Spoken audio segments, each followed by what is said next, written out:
Welcome to the new Chemist. We're glad you're listening. Feel free to download this podcast on Google Podcasts, Apple Podcasts, and Spotify. Here on the new Chemist, we discuss chemistry, which simply put is the science of change, as well as careers, community research, and COVID-19. We're happy you're tuning in.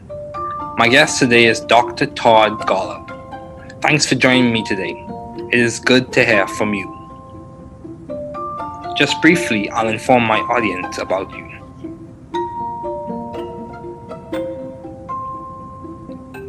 Dr. Todd Golub is a founding core member of the Broad Institute of Harvard and MIT, and serves as the Institute's Chief Scientific Officer and Director of its Cancer Program. He is also the Director of the Gerstner Center for Cancer Diagnostics at the Broad Institute. He joined the faculty at the Dana-Farber Cancer Institute at Harvard Medical School in 1997.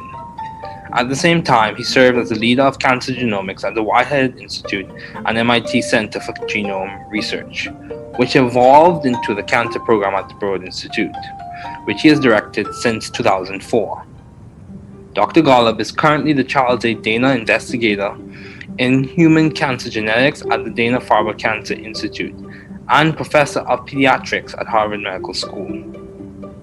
He is the recipient of multiple awards, including the Erasmus Hematology Award, the Richard and Hinda Rosenthal Memorial Award, and the Outstanding Achievement Award from the American Association for Cancer Research, the Paul Marks Prize for Cancer Research, the E. Med Johnson Award from the Society for Pediatric Research, and the Judson Darland Prize for Outstanding Achievement in Clinical Investigation from the American Philosophical Society. Dr. Golub has served in the Scientific Advisory Board of numerous organizations, including serving as Chair of St. Jude's Children's Research Hospital and the Board of Scientific Advisors of the National Cancer Institute. Please welcome Dr. Todd Golub.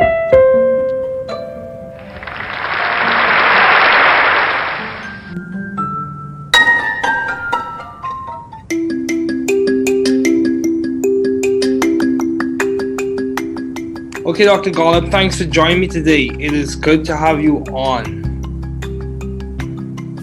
So, given all your responsibilities and accomplishments, I thought it would be good to have you as a guest on this podcast, serving at one of the leading institutes at Harvard and MIT. So my first question for you is, what have been your long-standing interests in the field of science? Well, first, David, it's great to participate in your podcast. It's great that you're doing this, and I'm happy to be here. So I have had a long-standing interest in this interface between medicine and basic science, and that just continues to get more and more interesting as more opportunities for translating what we're learning in basic science labs into the clinic are availing themselves. It's just really an exciting time for an opportunity to have real impact of science on patients. Okay, yeah, that's good. So, along with that, in that same realm, my question to you is, given all your responsibilities and accomplishments, how do you maintain view of the bigger picture in your career and in your life in general? Like, how do you see the forests amidst the trees? How do you see the entire periodic table, even though you have to deal with different elements or whatever the case may be? How do you see or maintain view of the bigger picture, especially when you face obstacles and challenges? I think getting this balance right of the big picture and the focused details is the most important thing in science and the hardest at the same time to do.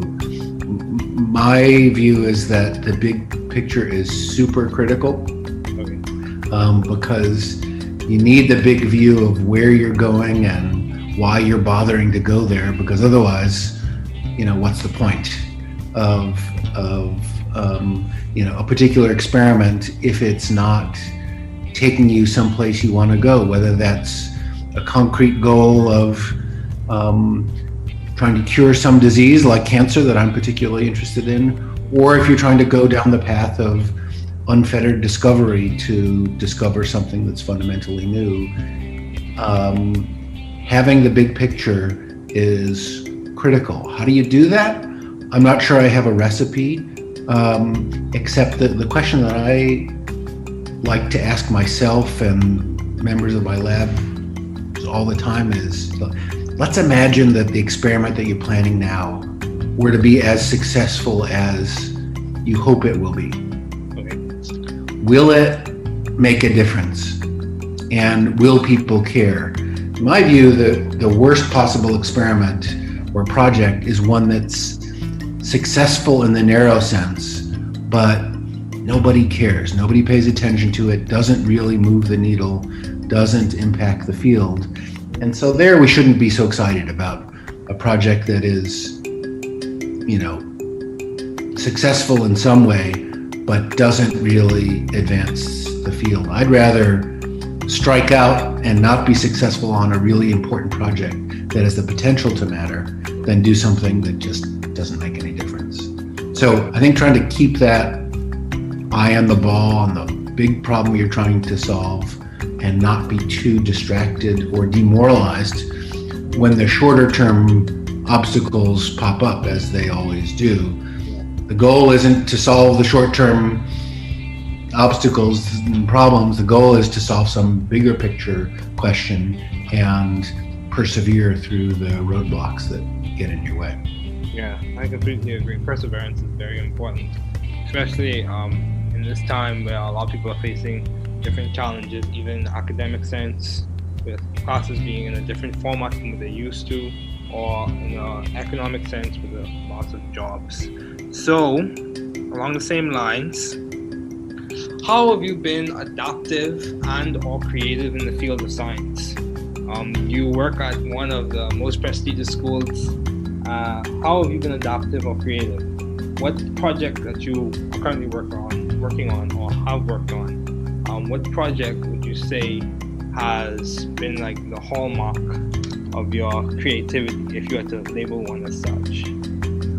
Well, I'm so glad you asked this question about creativity, because I think creativity is just at the heart of pretty much all great science, Okay. Any aspect of science. And I think that concept of creativity comes as a surprise to many. I think many non-scientists think about science as, you must be really brilliant and or have kind of encyclopedic knowledge of scientific facts, and that's what they think science is, being a master of the universe of scientific details. And I suppose that stuff doesn't hurt, but it's certainly not enough.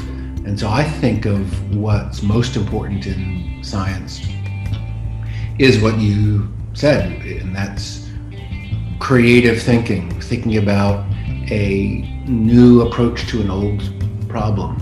For example, really trying to think in novel, out-of-the-box kind of ways. That's just super critical. And I think, I maybe have an extreme view of this, but I think that scientists should be surrounding themselves with other creative people, non-scientists, artists, for example. So, with that in mind, I helped start an artist in residence program at the Broad Institute, where we bring in every year one or two artists who are creative in their way. They're trying to look at the world through a new lens in their way and in their own language. And so we bring them in and have them hang out at the Broad Institute and talk to scientists with the hope that creative thinking very indirectly will have a benefit on the creative thinking of scientists at the Broad. Okay, wow, that's commendable. So my question to you is along the same lines. So it's quite clear that you have been successful in terms of ideas in the additive process when it comes to research and projects in your lab. So how do you go about coming up with ideas for research? Do you reference old literature and review the previous literature and get insight from the past, or is it just you get a spark of insight or innovation? How do you go about coming up with new ideas for you to do research on, you in your lab? So that's an interesting question, and I don't have a process for it. Okay. And I would say that the steps in getting to a great idea for a new project, at least for me, tends to be kind of long and hard, and involve discarding a lot of ideas that maybe at first seemed like they were awesome, but then on further scrutiny, either by me or more commonly by someone in the lab, a postdoc or a student, and other scientists, when they press on that idea, come to discover, it's not actually a great idea, or it's a great idea in principle, but in practice, there's no way to really actualize it. Okay. So, and I think this is sometimes frustrating to people, new people starting relatively early in their research careers, who have this expectation that, these ideas for a great project are supposed to come really easily, and you should be able to go quickly from the kernel of an idea to the execution of a project. And they get frustrated when this process of refining and pressing on an idea until you get it really right, you get frustrated when that takes time. And I think that amount of time, whatever it takes, is well worth it. Okay. Rather than rushing to just start executing on a project idea before you've really thought about its potential upside and the potential risks with it. Now, it's also an interesting question, how does that process of coming up with a great project idea relate to the past versus the future? On the one hand, if you're totally ignorant of the past, you're at risk of just doing the same experiment someone else has done and failing at it again. On the other hand, if you're too hamstrung by what's come before and you only base what you're going to do based on the next step that seems obvious given what's already been done, I think that kind of limits your scope. Okay. And so for me, most projects actually don't start with a review of the literature. They think in a completely blue sky about what might be possible in the future, and then go back and ask, okay, this seems like a really good idea. Has nobody really ever done this before? And then scour the literature to sort it out. I think that's, at least for me, a better order. Okay. Start with the big idea and then fit onto that big idea what's come before, rather than try to piece together a project based on the past. Yeah, that's good. That's good. So, I would say many people would say or argue that Harvard or MIT, those are good institutions for students to thrive scientifically and intellectually. So how have you sought, or how did you find this good environment for you to thrive scientifically and intellectually? What did it just happen through serendipity, or was it the grind or grit? How did you go about finding a good environment for you to thrive? Yeah, so I think this question about scientific environment is really critical, Okay. and maybe the most critical thing to think about. Often when people are leaving our group to take up, for example, faculty positions elsewhere, or scientist commission positions in companies, sometimes they come with a spreadsheet that says, okay, here's how many dollars are being offered from this university and that university, and here's how many square feet of space I would have in this position versus that position. What do you think? And my answer is almost invariably,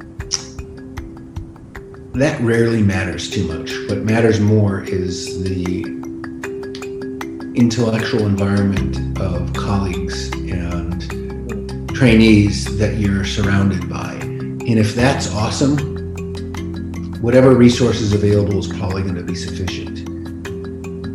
If that sucks and you're, on an island, it kind of doesn't matter how much financial resource or how much space you have.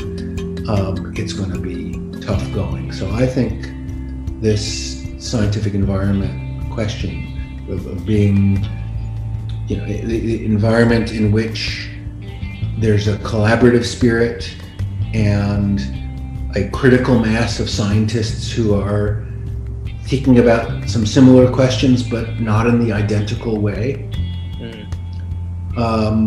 That's what makes for a really ripe environment for research. And so you're right, the Boston community is pretty amazing with respect to the large number of faculty and students and trainees and other scientists in this community, and I think that makes us all better. How did I wind up here? Yeah, mostly by serendipity, but just continue to be drawn to it because of this richness of scientific discovery and curiosity and people. Okay, yeah, that's good. So, in terms of, if you had to given all your responsibilities and accomplishments, how are you maintaining a balanced life, or how do you maintain a balanced life? Well, I'm not sure I can claim to have succeeded in maintaining a balanced life. I think for some people, dividing their life into work and non-work personal life with a bright line between the two is what makes them happy and is effective. My brain doesn't work that way, for better or for worse, and so I tend to think of what I do as a person and as a scientist as a big continuum where sometimes the balance is wrong at any particular time. Okay. And then it swings the other direction at a different period of time. And that kind of flexibility works for me. I think, one of the skills in developing as a PI that often doesn't come naturally, didn't come naturally to me, but now I've gotten better at it, is how to say no to things. Okay. And to really only say yes to those things that you think are going to really drive your own scientific program, or have some other kind of positive impact, supporting students and trainees, or making the world a better place in some other way. If it doesn't really move the needle in some dimension that's significant, just say no. And that is easier said than done, but doing that can have a big impact on your sanity and work-life balance for sure. Wow, that's good. Yeah, I completely agree. For me personally, as a graduate student, I'm still figuring out balance myself. So I completely agree. Sometimes balance is a dynamic process. It's not I have achieved it or I haven't reached it completely. So after reviewing your profile and seeing all the work that you've done and the impact that you've made, I would say by many standards, people would say you have been successful as a professor in the field. So what would you attribute to your success what has been the guiding factor or the impetus on which you have been so successful as a professor? Yeah, I'm not sure, but I would say that for me, the key to success is keeping focused on trying to make progress on a really big and important set of problems, and being open to taking that on with colleagues together to solve a really important problem, rather than focusing on what am I going to do myself as a professor or as a lab head. Because I think if you didn't think of the world in that way, it turns out you can take on projects and problems that are much more important when you do it collectively and collaboratively and focus on solving the problem rather than doing it just focused on your own lab. And that's been, I think, useful for me to keep that in mind. And if you do that and wind up making scientific progress, it does just fine for your own career. So it's not like it's falling on your sword to collaborate and to share in, authorship or leadership of a complex project if the project really benefits from that joint leadership. There's plenty of notoriety to go around for everybody. And so that's what I try to keep in mind. If you keep your eye on the goals and take the approach that you're going to do whatever is needed to solve those problems for the field and ultimately for patients, everything will turn out fine.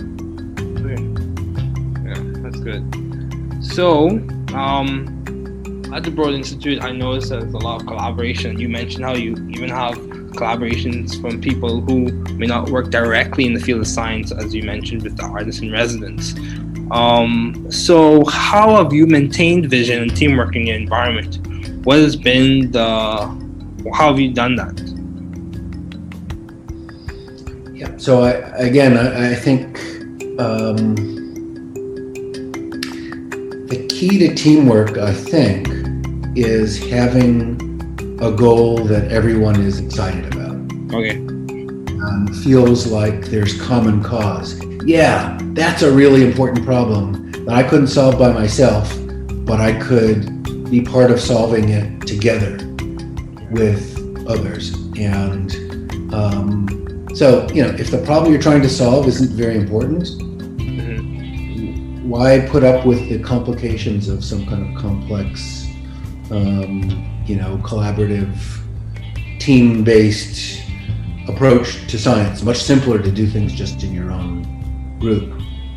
But once you realize that actually you can't move the needle in the same way that you can by working together, then the synergistic, collaborative, team-based science is logical for what you would want to do.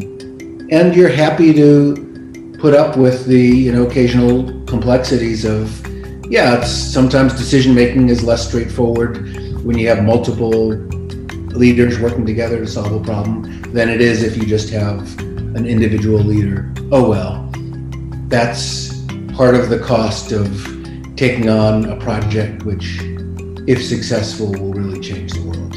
And that's a trade-off I'm more than willing to take. But that's why, again, getting back to where we started, it's super critical to make sure you're working on the right problems. Because if you're going to try to organize all this complex interaction and collaboration, but for a project and a goal that doesn't really matter, who needs it? Yeah, that's true.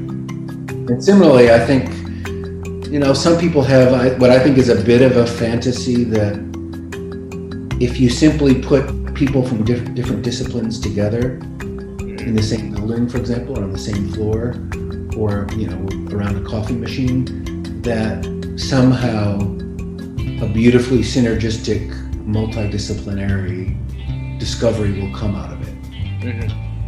I don't think that happens very often. Rather, I think the way it works is that if you have a group of people that are aligned in their desire to solve a problem and share the view that we should bring whatever discipline and expertise and approach is needed to solve the problem, then you're well positioned to make multidisciplinary discoveries, because you're trying to solve the same problem. You're all rowing together.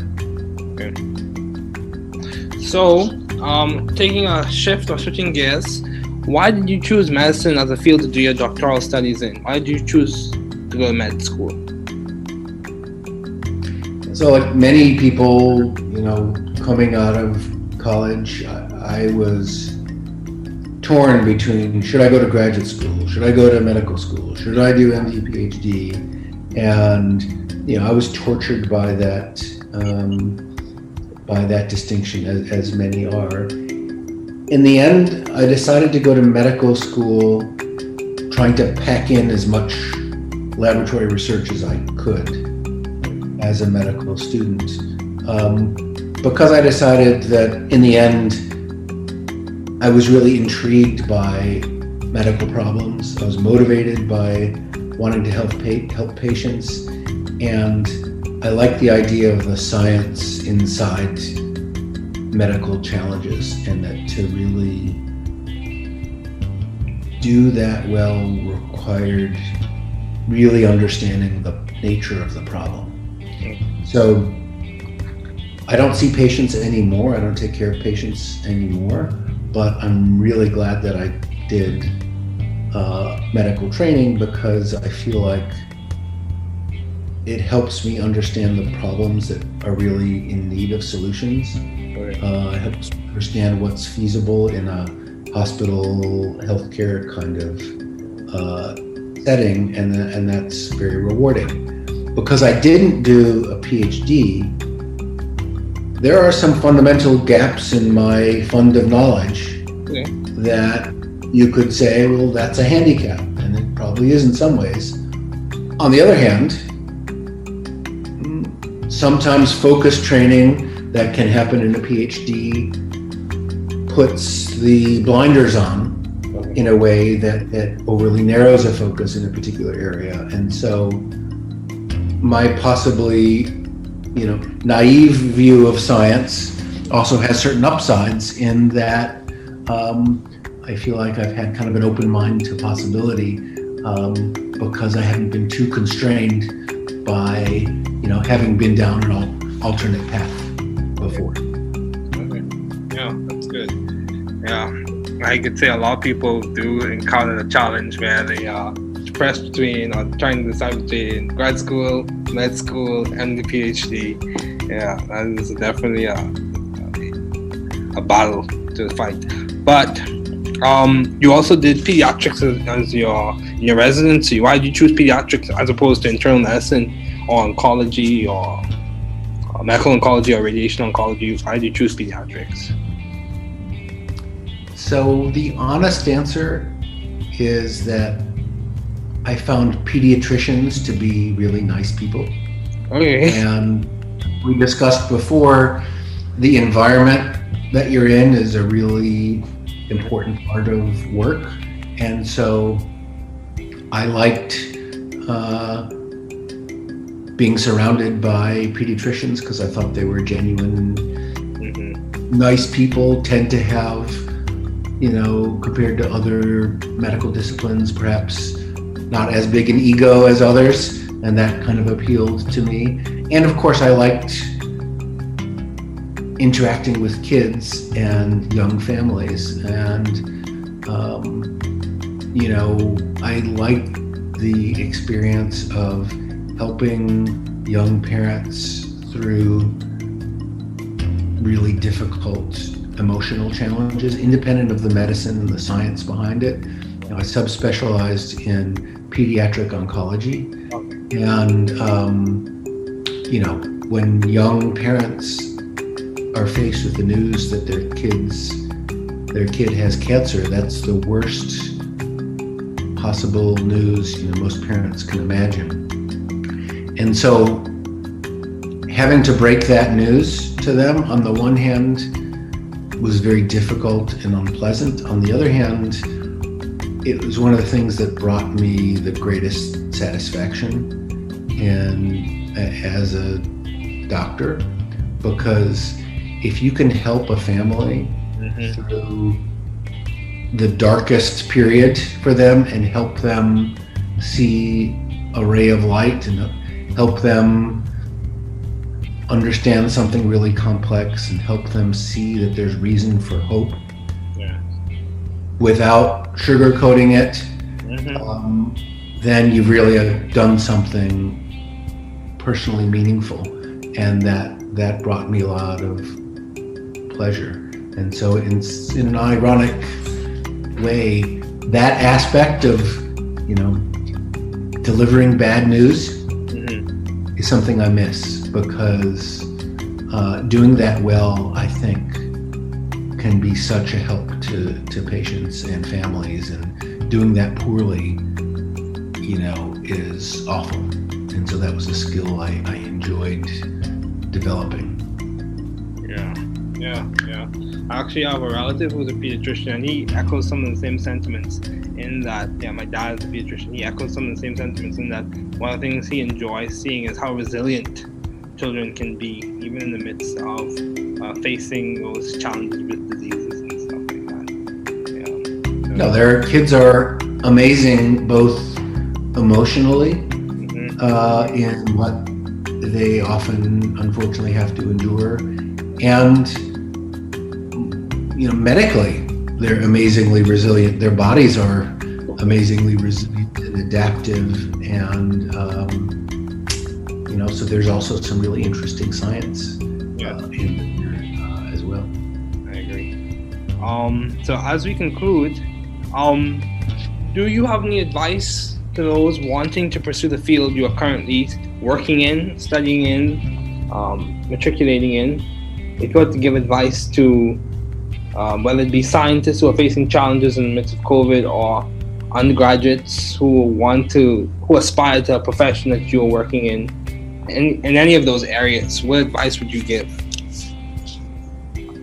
I would say that to remind everyone to think about impact and what can you do with your life that will maximize your impact in a field, on the world, and then do whatever it takes to have that impact. If you're heading down a path that in science that feels like, even if in the short term it's successful, the impact is minimal, that's not great. And it's worth stepping back and asking, what could I be doing in a different direction that can't guarantee big impact? Because if you want guarantees, you're not going to have big impact.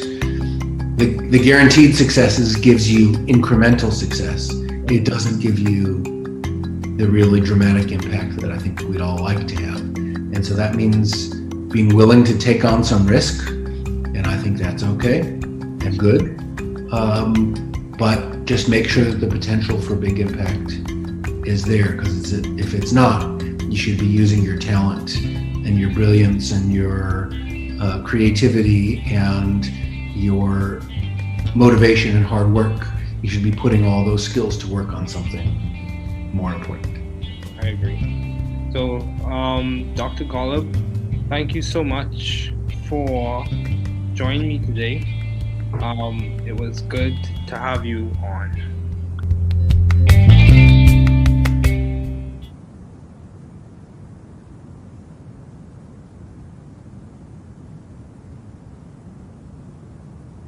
Entrevista con el Dr. Todd Golub, MD en The New Chemist Podcast. Entrevista de David Ferguson, Axbridge Fellow y Gen Fellow con el Dr. Todd Golub, MD, director del Instituto Broad de la Universidad de Harvard y Massachusetts Instituto de Tecnología. David Ferguson. Mi invitado de hoy es el Dr. Todd Golub. Gracias por acompañarme hoy. Me da gusto oír de ti. Brevemente, informaré a mi audiencia sobre ti. El Dr. Todd Golub es un miembro fundador del Instituto Broad de Harvard y el MIT, y se desempeña como director científico y director del programa de cáncer del instituto. También es el director de la David Ferguson Centro Gerstner para el diagnóstico del cáncer y el Instituto Broad. Se unió a la facultad en el Dana-Farber Cancer Institute en la Harvard Medical School en 1997. Al mismo tiempo, se desempeñó como líder de Cancer Genomics en el Vitead Institute y el MIT Center for Genome Research, que se convirtió en el programa de cáncer en el Instituto Broad, que tiene David Ferguson. Dirigido desde 2004. El Dr. Golub es actualmente el investigador Charles A. Dana y genética del cáncer humano en el Instituto del Cáncer Dana-Farber y profesor de pediatría en la Facultad de Medicina de Harvard. Ha recibido múltiples premios, incluido el Premio Erasmus de Hematología, el Premio Richard and Linda Rosenthal Memorial, uno de los del Premio al Logro Sobresaliente de la Asociación Estadounidense para la Investigación del Cáncer. David Ferguson. El Premio Paul Marks para la Investigación del Cáncer, Premio M. Ad Johnson de la Sociedad para la Investigación Pediátrica, y el Premio Hudson Darland por logros sobresalientes en investigación clínica de la Sociedad Filosófica Estadounidense. El Dr. Golub se ha desempeñado en los consejos asesores científicos de numerosas organizaciones, incluido el cargo de presidente del St. Jude Children's Research Hospital y del Consejo de Investigación Científica. David Ferguson. Asesores del Instituto Nacional del Cáncer, por favor dele la bienvenida al Dr. Golub. David Ferguson. Bien, Dr. Golub, gracias por acompañarme hoy. Es bueno tenerte. Entonces, dadas todas sus responsabilidades y logros, pensé que sería bueno tenerlo como invitado en este podcast que presta servicios en uno de los principales institutos de Harvard y el MIT. David Ferguson. Entonces, mi primera pregunta para usted es ¿cuáles han sido sus intereses de larga data en el campo de la ciencia? Dr. Todd Golub, MD. Bueno, primero, David, es genial participar en tu podcast, es genial que estés haciendo esto y estoy feliz de estar aquí. Entonces, ya sabes, he tenido un interés de larga data en esta interfaz entre la medicina y la ciencia básica. Dr. Todd Golub, MD. Y eso continúa volviéndose más y más interesante a medida que surgen más oportunidades para traducir lo que estamos aprendiendo en los laboratorios de ciencias básicas a la clínica. Es realmente un momento emocionante para tener la oportunidad de tener un impacto real de la ciencia en los pacientes. David Ferguson. Sí, eso está bien. Eso es bueno. Entonces, junto con eso en ese mismo ámbito, mi pregunta para ti es, ya sabes, dadas todas tus responsabilidades y logros, ¿cómo mantienes una visión del panorama general en tu carrera y en tu vida en general? ¿Cómo ves el bosque para los árboles? David Ferguson. ¿Cómo ves toda la tabla periódica aunque tengas que lidiar con diferentes elementos o sea el caso que sea? ¿Cómo veo mantiene la visión del panorama general, especialmente cuando enfrenta obstáculos y desafíos? Dr. Todd Golub, MD. Creo que lograr el equilibrio correcto del panorama general y los detalles enfocados es lo más importante en la ciencia y lo más difícil. Al mismo tiempo, para hacerlo, mi opinión es que el panorama general es súper crítico porque necesitas una visión general de a dónde vas y por qué te molestas en ir allí. Dr. Todd Golub, MD.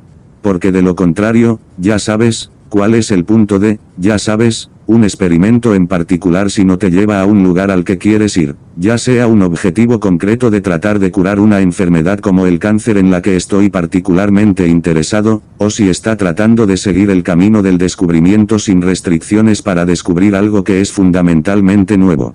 Dr. Todd Golub, MD. Tener el panorama general es fundamental. ¿Cómo haces eso? No estoy seguro de tener una receta, excepto que la pregunta que me gusta hacerme a mí mismo y a los miembros de mi laboratorio todo el tiempo es, imaginemos que el experimento que está planeando ahora fuera tan exitoso como espera será. Dr. Todd Golub, MD. ¿Hará la diferencia? ¿Y a la gente le importará? Mi opinión es que el peor experimento o proyecto posible es el que tiene éxito en sentido estricto, pero a nadie le importa, nadie le presta atención, realmente no mueve la aguja y no impacta el campo. Dr. Todd Golub, MD. Y entonces no deberíamos estar tan entusiasmados con un proyecto que lo es, ¿sabes? Exitoso de alguna manera, pero realmente no avanza en el campo. Prefiero abandonar y no tener éxito en un proyecto realmente importante que tiene el potencial de importar, y luego hacer algo que simplemente no hace ninguna diferencia. Dr. Todd Golub, MD. Así que pienso en tratar de mantener ese ojo en la pelota y el gran problema que está tratando de resolver y no estar demasiado distraído o desmoralizado cuando surgen los obstáculos a corto plazo como siempre lo hacen. El objetivo no es resolver los obstáculos y problemas a corto plazo. Dr. Todd Golub, MD. El objetivo es resolver una pregunta más amplia y perseverar a través de los obstáculos que se interponen en su camino. David Ferguson. Sí, estoy completamente de acuerdo. La perseverancia es muy importante, especialmente en este tiempo, donde muchas personas están enfrentando diferentes desafíos, incluso en el sentido académico, con clases que se presentan en un formato diferente al que solían o un sentido económico con pérdida de empleos. David Ferguson. Entonces, en la misma línea, ¿cómo has sido adaptativo o creativo en el campo de la ciencia? Trabajas en una de las escuelas más prestigiosas. ¿Cómo has sido adaptativo o creativo? ¿En qué proyecto está trabajando actualmente, o ha estado trabajando o cómo trabajó? David Ferguson.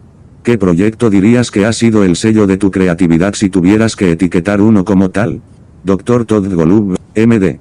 ¿Sabes qué? Estoy muy contento de que haya hecho esta pregunta sobre la creatividad, porque creo que la creatividad está en el corazón de casi toda la gran ciencia, cualquier aspecto de la ciencia, y creo que ese concepto de creatividad sorprende a muchos.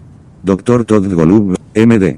Creo que muchos no científicos piensan en la ciencia como, ya sabes, debe ser realmente brillante o tener una especie de conocimiento enciclopédico de los hechos científicos. Y eso es lo que piensan, la ciencia es ser un maestro del universo de, ya sabes, de los detalles científicos y... Dr. Todd Golub, MD. Y supongo que eso no duele, pero ciertamente no es suficiente. Entonces, pienso en lo que es más importante en la ciencia, es lo que dijiste, y eso es pensamiento creativo, pensar en un nuevo enfoque para un viejo problema, por ejemplo, realmente tratando de pensar y novedosos de maneras que eso es solo súper crítico. Dr. Todd Golub, MD. Y creo, ya sabes, tal vez tengo una visión extrema de esto, pero creo que los científicos deberían rodearse de otras personas creativas, no científicos, artistas, por ejemplo. Entonces, ya sabes, con eso en mente, ayudé a iniciar un programa de residencia de artistas en The Broad Institute, donde traemos cada año 1 o 2 artistas que... Dr. Todd Golub, MD. Son creativos a su manera, están tratando de mirar el mundo a través de una nueva lente a su manera, en su propio idioma. Entonces los traemos y los hacemos pasar el rato en The Broad Institute y hablar con científicos con la esperanza de que ese tipo de pensamiento creativo, muy indirectamente, tenga un beneficio en él. Dr. Todd Golub, MD. Pensamiento creativo de los científicos en el Broad. David Ferguson. Eso es encomiable, así que mi pregunta para ti va en la misma línea. Por lo tanto, está bastante claro que ha tenido éxito en términos de ideas y el literatura anterior y obtener información del pasado, ¿o es solo una chispa de perspicacia o innovación? ¿Cómo se te ocurren nuevas ideas para investigar? David Ferguson. En tu laboratorio. Dr. Todd Golub, MD. Esa es una pregunta interesante. Yo diría que no tengo un proceso para ello, y diría que los pasos para llegar a una gran idea para un nuevo proyecto, al menos para mí, tienden a ser largos, difíciles y complicados. Dr. Todd Golub, MD.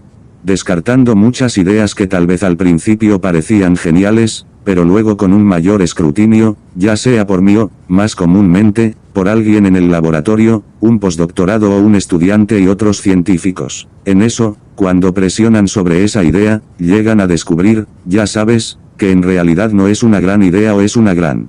Dr. Todd Golub, MD. Idea en principio, pero en la práctica no hay manera de actualizarlo realmente. Entonces, y creo que esto a veces es frustrante para las personas como las personas nuevas que comienzan, ya sabes, relativamente temprano en sus carreras de investigación que tienen la expectativa de que, se supone que estas ideas para un gran proyecto surgen con mucha facilidad, y deberíamos estar capaz de ir. Dr. Todd Golub, MD. Rápidamente desde el núcleo de una idea hasta la ejecución de un proyecto, y se frustran cuando este proceso de refinar y presionar sobre una idea hasta que lo haces realmente bien, se frustran cuando eso lleva tiempo, y creo que esa cantidad de tiempo, cueste lo que cueste, vale la pena. Dr. Todd Golub, MD. en lugar de apresurarse para comenzar a ejecutar una idea de proyecto antes de haberlo pensado realmente, es una ventaja potencial y los riesgos potenciales que conlleva. Ahora, también es una pregunta interesante, ¿cómo se relaciona el proceso de idear una gran idea de proyecto con el pasado contra el futuro? Dr. Todd Golub, MD. Por un lado, si eres totalmente ignorante del pasado, corres el riesgo de hacer el mismo experimento que otra persona ha hecho y fallar nuevamente. Por otro lado, si está demasiado paralizado por lo que vino antes y solo vas a lo que va a hacer en función del próximo paso, eso parece obvio dado lo que está. Dr. Todd Golub, MD. Ya se ha hecho. Creo que eso limita tu alcance. Entonces, para mí, la mayoría de los proyectos en realidad no comienzan con la revisión de la literatura. Piensan en un cielo completamente azul sobre lo que podría ser posible en el futuro. Dr. Todd Golub, MD. Y luego regresa y pregunta, ok, esto parece una muy buena idea, ¿nadie ha hecho esto antes? Y luego buscar en la literatura para resolverlo. Creo que eso es, al menos para mí, un orden mejor. Dr. Todd Golub, MD. Comience con la gran idea, y luego encajar en esa gran idea, lo que vino antes, en lugar de tratar de armar un proyecto basado en el pasado. David Ferguson. Sí, eso está bien, eso es bueno, así que diría que muchas personas verían o argumentarían que Harvard o el MIT son buenas instituciones para que los estudiantes prosperen científica e intelectualmente. Entonces, ¿cómo lo buscaste o cómo encontraste este buen entorno para que prosperaras científica e intelectualmente? David Ferguson. ¿Fue serendipia, o fue la rutina o la arena? ¿Cómo hiciste para encontrar un buen ambiente para que prosperaras? Dr. Todd Golub, MD. Sí, entonces creo que esta pregunta sobre el entorno científico es realmente crítica y quizás lo más importante en lo que pensar. Ya sabes, a menudo, cuando las personas dejan nuestro grupo para ocupar, por ejemplo, puestos docentes en otros lugares o puestos científicos en empresas, a veces vienen con una hoja de cálculo que dice, ok, aquí está la cantidad de dólares que se están gastando. Dr. Todd Golub, MD. Ofrecidos por esta universidad y esa universidad, y aquí está cuántos pies cuadrados de espacio tendría en esta posición versus esa posición. ¿Qué opinas? Y mi respuesta es casi invariablemente, eso rara vez importa demasiado, pero lo que más importa es el entorno intelectual de colegas y aprendices que te rodean. Dr. Todd Golub, MD. Y si eso es increíble, cualquier recurso disponible probablemente será suficiente. Si eso apesta y estás, ya sabes, en una isla, no importa cuántos recursos financieros o cuánto espacio tengas, va a ser difícil. Dr. Todd Golub, MD.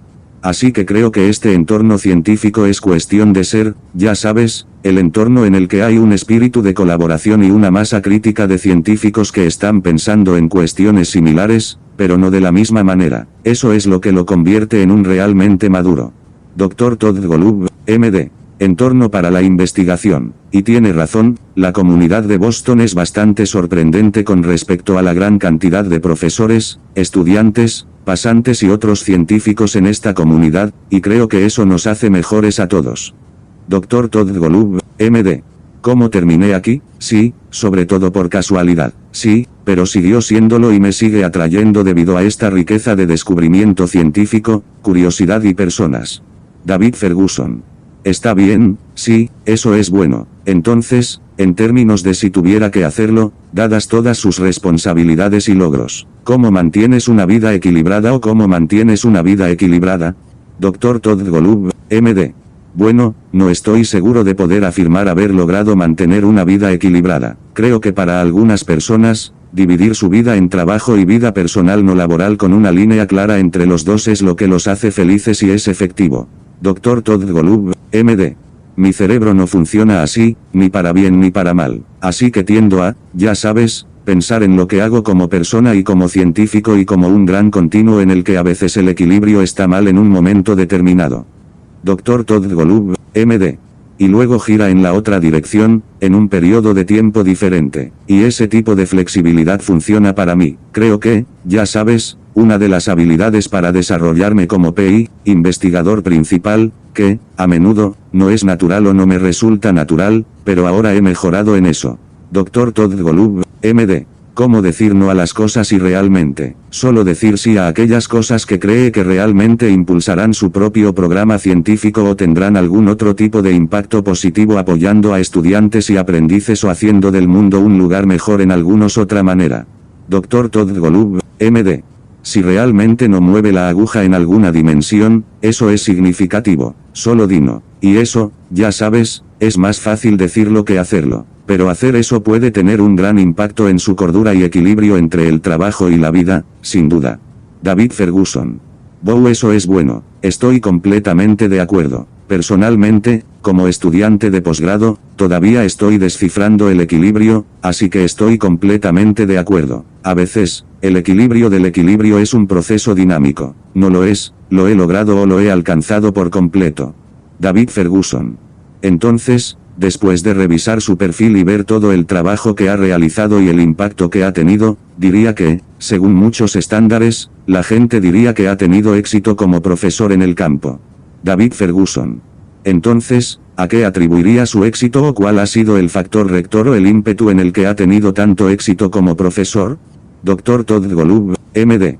¿Sabes? No estoy seguro, pero diría eso. Para mí, la clave del éxito es mantenerme enfocado en tratar de progresar en un conjunto de problemas realmente grande e importante y estar abierto a enfrentarlo con Dr. Todd Golub, MD.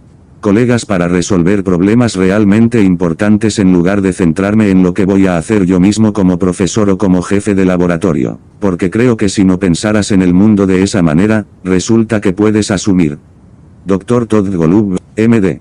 Proyectos y problemas que son mucho más importantes cuando lo haces de manera colectiva y colaborativa y te enfocas en resolver el problema en lugar de hacerlo, solo enfocado en tu propio laboratorio. Y eso ha sido, creo, útil para mí tener eso en mente. Dr. Todd Golub, MD. Y si haces eso y terminas haciendo progresos científicos, te irá bien para tu propia carrera. Así que no es como si estuviera cayendo sobre tu espada para colaborar y compartir y, ya sabes, la autoría o el liderazgo de un proyecto complejo si el proyecto realmente se beneficia de ese liderazgo conjunto. Dr. Todd Golub, MD. Hay mucha notoriedad para todos. Y eso es lo que trato de tener en cuenta, si se mantiene atento a los objetivos y adopta el enfoque de que hará lo que sea necesario para resolver esos problemas para el campo y, en última instancia, para los pacientes. Dr. Todd Golub, MD. Todo saldrá bien. David Ferguson. Sí, eso está bien. Entonces, en el Instituto Broad, noté mucha colaboración y usted mencionó cómo incluso tiene colaboraciones de personas que pueden no trabajar directamente en el campo de la ciencia, como mencionó con el programa de artistas en residencia. David Ferguson. Entonces, ¿cómo ha mantenido la visión y el trabajo en equipo en su entorno? ¿Qué ha sido? ¿Cómo has hecho eso? Dr. Todd Golub, MD. Así que de nuevo, Creo que la clave del trabajo en equipo es tener una meta que entusiasme a todos, se sienta como si hubiera una causa común. Sí, ese es un problema realmente importante que no pude resolver solo, pero podría ser parte de resolverlo junto con otros. Dr. Todd Golub, MD. Y entonces, ya sabes, si el problema que estás tratando de resolver no es muy importante, ¿por qué aguantar las complicaciones de algún tipo de enfoque científico complejo, ya sabes? Basado en un equipo colaborativo, es mucho más sencillo hacer las cosas solo en tu propio grupo. Dr. Todd Golub, MD. Pero una vez que te das cuenta de que en realidad no puedes mover la aguja de la misma manera que puedes hacerlo trabajando juntos, entonces, la ciencia sinérgica y colaborativa basada en equipos es, lógica, lo que le gustaría hacer, y está feliz de soportar las complejidades ocasionales de, sí, a veces la toma de decisiones es menos sencilla cuando tiene varios líderes trabajando. Dr. Todd Golub, MD. Juntos para resolver un problema de lo que es si solo tienes un líder individual. Bueno, eso es parte del costo de asumir un proyecto que, si tiene éxito, realmente cambiará el mundo. Y esa es una compensación que estoy más que dispuesto a aceptar. Dr. Todd Golub, MD.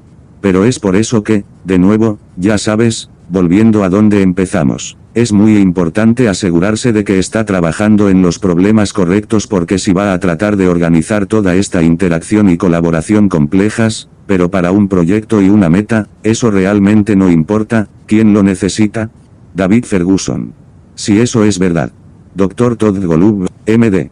Y de manera similar, creo, ya sabes, Algunas personas tienen lo que creo que es una especie de fantasía de que, si simplemente pones a personas de diferentes disciplinas juntas en el mismo edificio, por ejemplo, en el mismo piso o, ya sabes, alrededor de una máquina de café que, de alguna manera, surgirá de ella un descubrimiento bellamente sinérgico y multidisciplinario.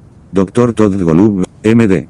No creo que eso suceda muy a menudo. Y más bien, creo que la forma en que funciona es que si tienes un grupo de personas que están alineadas en su deseo de resolver un problema y comparten la opinión de que, Dr. Todd Golub, MD. Debemos aportar cualquier disciplina, experto y experiencia en el enfoque que se necesite para resolver el problema. Entonces estás bien posicionado para hacer descubrimientos multidisciplinarios porque estás tratando de resolver, ya sabes, resolver el mismo problema. Todos reman juntos. David Ferguson. Entonces, tomando un turno o cambiando de marcha, ¿por qué eligió la medicina como campo para realizar sus estudios de doctorado y por qué eligió ir a la escuela de medicina? Dr. Todd Golub, MD. Entonces, como muchas personas, ya sabes, al salir de la universidad, estaba dividido entre si debería ir a la escuela de posgrado, debería ir a la escuela de medicina, debería hacer MD PhD y, ¿sabes? Me torturaba eso, esa distinción como a muchos.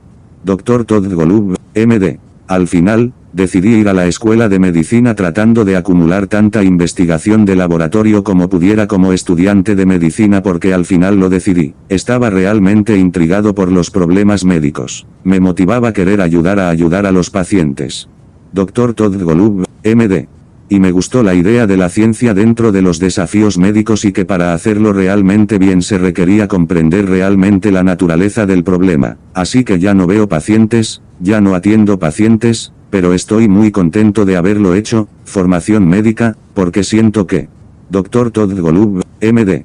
Me ayuda a comprender los problemas que realmente necesitan soluciones. Entiendo lo que es factible en un hospital, en un entorno de atención médica y eso es muy gratificante. Sin embargo, debido a que no hice un doctorado, hay algunos vacíos fundamentales en mi fondo de conocimiento que se podría decir, bueno, eso es una desventaja, y probablemente lo sea en algunos. Dr. Todd Golub, MD. Maneras. Por otro lado, a veces, la capacitación enfocada que puede ocurrir en un doctorado, pone las anteojeras de una manera que realmente reduce demasiado el enfoque en un área en particular. Y así, mi visión posiblemente, ya sabes, ingenua de la ciencia también tiene ciertas ventajas en eso. Dr. Todd Golub, MD. Siento que he tenido una especie de mente abierta a la posibilidad porque no he estado demasiado limitado por, ya sabes, haber estado en un camino alternativo antes. David Ferguson. De acuerdo, sí, eso está bien. Sí, podría decir que muchas personas encuentran un desafío en el que eligen quizás entre la escuela de posgrado, la escuela de medicina y, MD, PhD. Sí, definitivamente es una batalla que pelear. Sin embargo, para su residencia, ¿por qué eligió pediatría en lugar de medicina interna, oncología o medicina? David Ferguson. ¿Oncología u oncología radioterápica? ¿Por qué eligió pediatría? Dr. Todd Golub, MD. Entonces, la respuesta honesta es que encontré que los pediatras son personas muy agradables y discutimos antes que el entorno en el que te encuentras es una parte muy importante del trabajo. Y entonces me gustó estar rodeado de pediatras porque pensé que eran personas genuinas y agradables que tienden a tener, ya sabes, en comparación con otras disciplinas médicas, quizás no tan grandes. Dr. Todd Golub, MD. Un ego como los demás, y eso me atraía. Y, por supuesto, me gustó interactuar con niños y familias jóvenes y, ya sabes, me gusta la experiencia de ayudar a los padres jóvenes a superar desafíos emocionales realmente difíciles, independientemente de la medicina y la ciencia detrás de esto. Dr. Todd Golub, MD. Sabes, me subespecialicé en oncología pediátrica, y sabes, cuando los padres jóvenes se enfrentan a la noticia de que su hijo tiene cáncer, esa es la peor noticia posible, ya sabes, la mayoría de los padres pueden imaginar, y así, tener que darles la noticia, en un mano. Fue muy difícil y desagradable. Dr. Todd Golub, MD. Por otro lado, fue una de las cosas que me trajo mayor satisfacción y como médico, porque si puedes ayudar a una familia en el periodo más oscuro para ellos, y ayudarlos a ver un rayo de luz y ayudarlos. Dr. Todd Golub, MD. comprender algo realmente complejo y ayudarlos a ver que hay motivos para la esperanza. Sí, sin endulzarlo, entonces realmente has hecho algo, personalmente significativo y que me trajo mucho placer. Y entonces, de una manera irónica, ese aspecto de dar malas noticias es algo que extraño, porque hacerlo bien, creo que puede ser. Dr. Todd Golub, MD. Una gran ayuda para los pacientes y las familias y hacerlo mal, ya sabes, es horrible. Y esa fue una habilidad que disfruté desarrollar.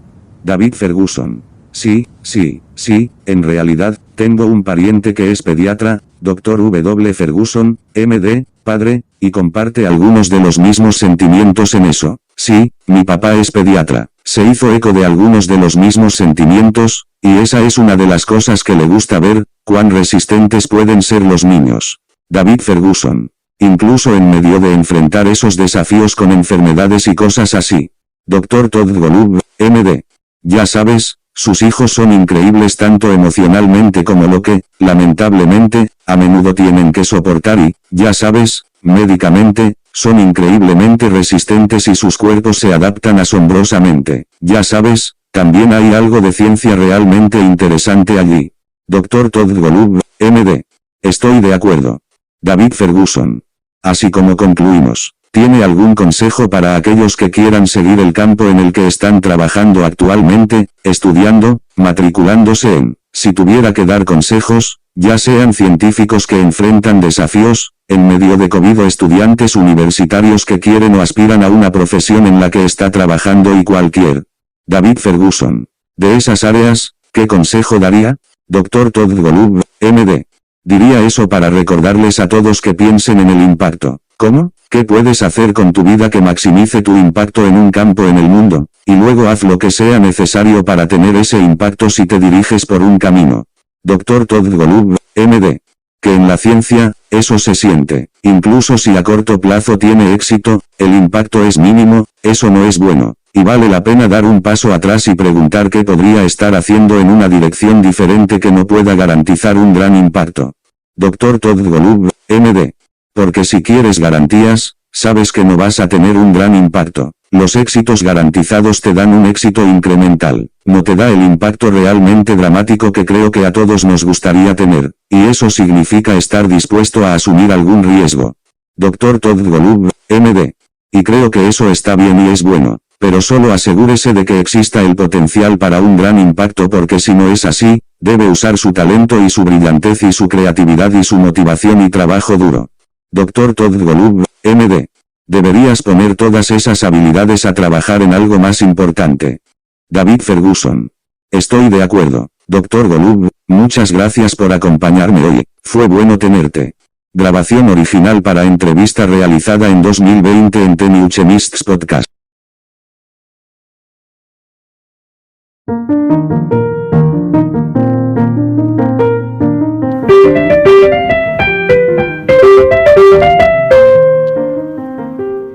Thanks for listening. We're glad you were able to tune into this podcast. Once again, this is The New Chemist, where we discuss chemistry, which simply put is the science of change, as well as the other sciences, careers, community, research, and COVID-19. Thanks again for listening. Note, the views on this podcast represent those of my guest and I.